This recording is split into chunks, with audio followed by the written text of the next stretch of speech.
Mi nombre es Juan José Ramírez Arzamendi. Matrícula 200-198-38. Nombre de la universidad: Universidad Virtual del Estado de Guanajuato. Nombre del módulo: Derecho Procesal Penal. Nombre del reto: ¿cuáles fueron los antecedentes latinoamericanos de la Reforma Constitucional Mexicana? Fecha de elaboración: 3 de octubre de 2022.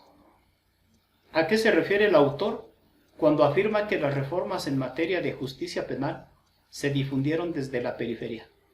Máximo Langer, en su escrito Revolución en el proceso latinoamericano, difusión legal de ideas desde la periferia, menciona que las reformas procesales penales se han diseminado rápidamente en América Latina.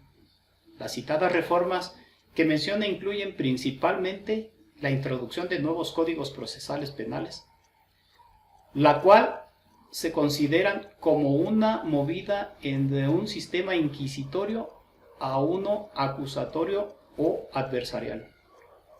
Ahora bien, ¿cómo es posible que esto ocurra? Existen dos modos diferentes que dicha difusión pueda ocurrir. El primero enfatiza no la direccionalidad geográfica, sino temas, procesos e incentivos comunes que estados y actores domésticos se enfrentan y que pueden llevarlos a adoptar leyes, normas y políticas públicas similares en respuesta a problemas, procesos políticos y sociales o estímulos externos similares. Es decir, que las leyes, normas y políticas públicas pueden difundirse entre estados si éstas benefician los intereses de grupos poderosos dentro de cada país. El segundo hace énfasis en la direccionalidad geográfica y señala que las leyes, normas y políticas públicas se difunden desde los países centrales a otros países centrales o periféricos, debido a diferentes causas y mecanismos mediante los cuales estos procesos de difusión pueden ocurrir. Los estados centrales pueden imponer leyes, normas y políticas públicas sobre otros estados mediante la fuerza, las amenazas u otros incentivos para avanzar sus propios intereses materiales. Sin embargo, existe un tercer modo que el autor describe que puede ocurrir o ser facilitada por muchos factores que varían dependiendo del caso estudiado. Algunos de estos posibles factores incluyen problemas, procesos políticos y sociales comunes y shocks externos comunes. Otros factores que también pueden contribuir incluyen imposición, presiones e incentivos externos, emulación, los beneficios que las reformas pueden traer a las élites internacionales, transnacionales y domésticas, campañas de redes transnacionales, etc. ¿Qué distingue a los códigos inquisitivos y a los códigos acusatorios en Latinoamérica? En el Código Inquisitivo, el proceso penal fue dividido en dos fases principales. La fase de investigación preliminar, usualmente llamada sumario o instrucción, y la fase de juzgamiento y determinación de la pena, usualmente llamada plenario o juicio.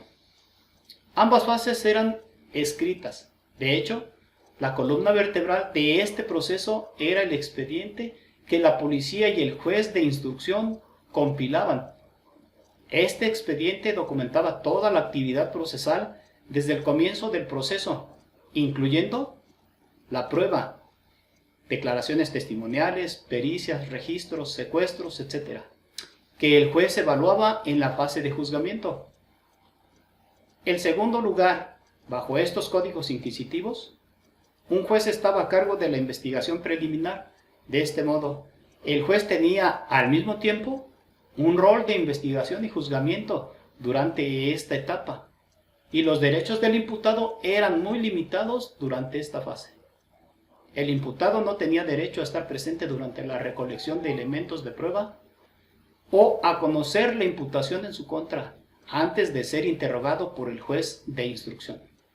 Además, en la mayoría de los casos, la prisión preventiva del imputado era obligatoria.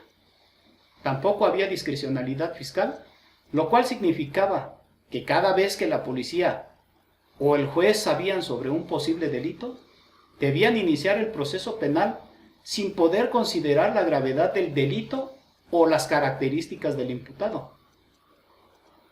Finalmente, el mismo juez estaba a cargo de las fases de investigación preliminar y juzgamiento.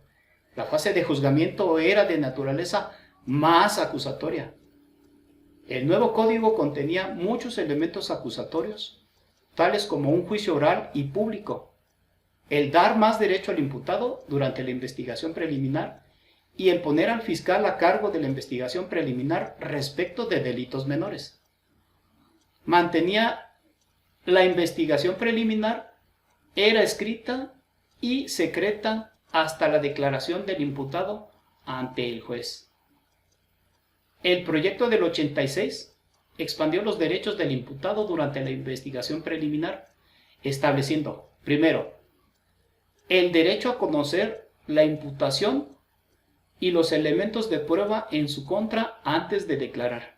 Segundo, el derecho a negarse a declarar sin que ello pueda ser utilizado en su perjuicio. Tercero, el derecho a consultar con su abogado antes de declarar. Cuarto, el derecho a un defensor de oficio. Y quinto, el derecho a requerir la práctica de medios de prueba. ¿Cómo influyeron los actores internacionales en la formación y expansión de la red de activistas y reformadores en América Latina? James Michael, abogado y diplomático de carrera, desarrolló una serie de principios para el programa que incluyeron permitir a los países mejorar sus sistemas judiciales en sus propios términos, en lugar de imponer modelos estadounidenses y apoyar a las instituciones locales existentes, en lugar de crear nuevas instituciones. El proyecto para la reforma judicial en El Salvador incluyó una serie de medidas a corto plazo, tales como la creación de una unidad de investigación especial y un equipo forense, designados para mejorar la investigación de los casos de alta visibilidad pública. Los programas de reforma judicial patrocinados por los Estados Unidos se expandieron a lo largo de América Latina durante la segunda mitad de los 80s. Julio Mayer y Alberto Binder, abogados latinoamericanos, criticaron los programas de la USAID por proveer recursos adicionales a los sistemas penales latinoamericanos sin cambiar un gran defecto estructural, que era el uso por parte de estos sistemas de modelos procesales penales inquisitivos. Tenían como objetivo el reemplazar los códigos procesales penales inquisitivos por códigos más acusatorios. Michael apoyó este proceso cuando pasó a ser administrador asistente para América Latina y el Caribe en 1990 y luego administrador interino de la USAID. Asimismo, compartían el principio sobre la necesidad de democratizar la administración de justicia penal en América Latina y han trabajado para reemplazar los códigos inquisitivos.